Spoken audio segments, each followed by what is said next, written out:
So the Philadelphia 76ers off to a 2-1 start after winning their home opener last night against the Portland Trail Blazers. And coming up on today's 76ers. Now, just some takeaways from what has been a pleasantly surprising start to the season for Philadelphia under head coach Nick Nurse.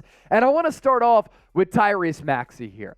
Without James Harden in the lineup, without him being around this team, with the exception of him being on the bench during that home opener against the Trailblazers, Tyrese Maxey has really looked the part, and he's looked the part as a legitimate number 2 option alongside Joel Embiid, and if he continues to play like this, and I don't expect this level of play to be sustainable, but if he can be somewhere in the neighborhood of it, and Joel Embiid continues to play like his MVP self after somewhat of a disappointing season opener against Milwaukee, in which he didn't play all that well and admitted that, but then against Toronto, against Portland, he's looked like the Embiid from last year. Philadelphia could have one of the best 1-2 punches in the NBA, and then you factor that with the thought of, okay, if you trade away James Harden, you get some assets back, this team could surprise a lot of people. And I think that Tyrese Maxey right now is hurting any leverage that James Harden has because of his involvement in the offense, how he's been playing, but most importantly, how this team has looked as a collective basketball unit. And I don't want to see James Harden come back to this team. Why?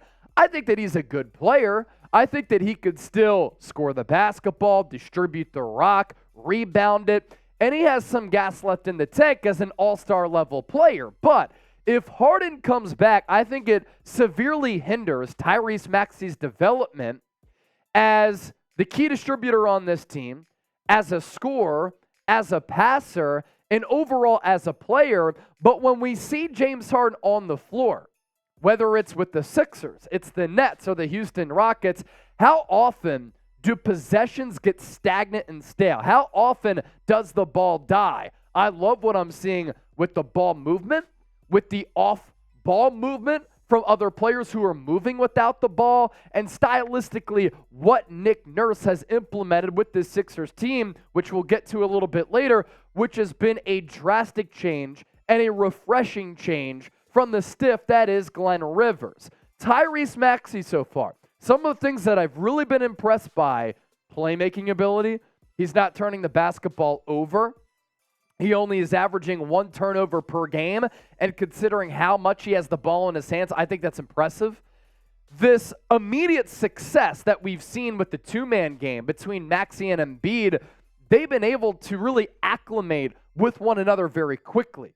Maxey's been able to initiate the offense. He has this Allen Iverson-like quickness. Really stood out to me when the Raptors, at the end of that game, they're trying to fight back and mount a comeback. They send 2 defenders Maxey's way, and he's able to split those 2 defenders with a little slither dribble and then get to the cup.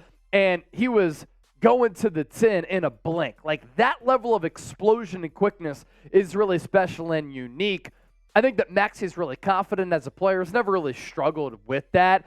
Even though he does have a little bit of a lack of height, and he's listed at 6'2", looks a little bit smaller than that. That has not impacted his ability to finish amongst the trees and at the rim. I love his offensive package right now. He's got the three-pointer. He has the floater game, that finishing ability around the rim. He was just named Eastern Conference Player of the Week, so that's pretty impressive. And I'm not sure how sustainable these numbers are. 30 points per game, 6 assists, 6.7 rebounds per game. He's never really been much of a rebounder, so that's a little bit of a surprise, and just 1 turnover per game. But if he could be something close to that all throughout this year, Philadelphia can be a top 3 team in the Eastern Conference. And look, they went on the road and they battled Milwaukee in the season opener. They lost by 1. Some officiating mistakes made late in that game, which impacted Philadelphia negatively. You have the Boston Celtics out there. No reason why Philadelphia can't beat one of the top teams in the East if this type of play continues. So that's Tyrese Maxey. Also want to talk about Kelly Oubre Jr. because he's been impressive. A great value signing for this team. And he's giving Philadelphia what they haven't had the last couple of years. That's an athletic wing off the bench.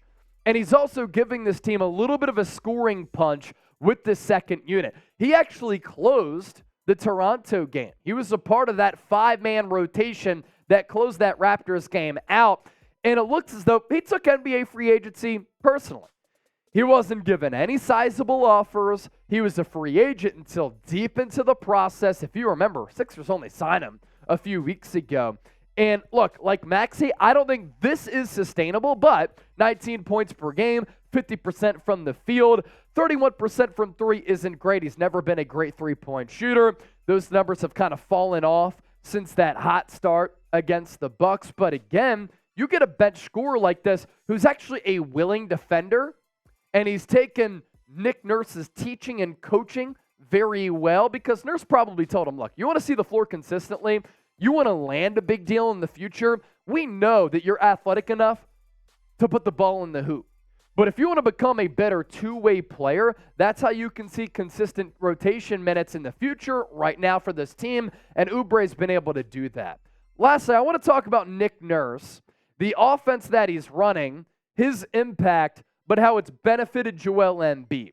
I think that Nick Nurse is the best Sixers coach since Larry Brown, and it's really not even close. An in-game tactician, he's able to make adjustments.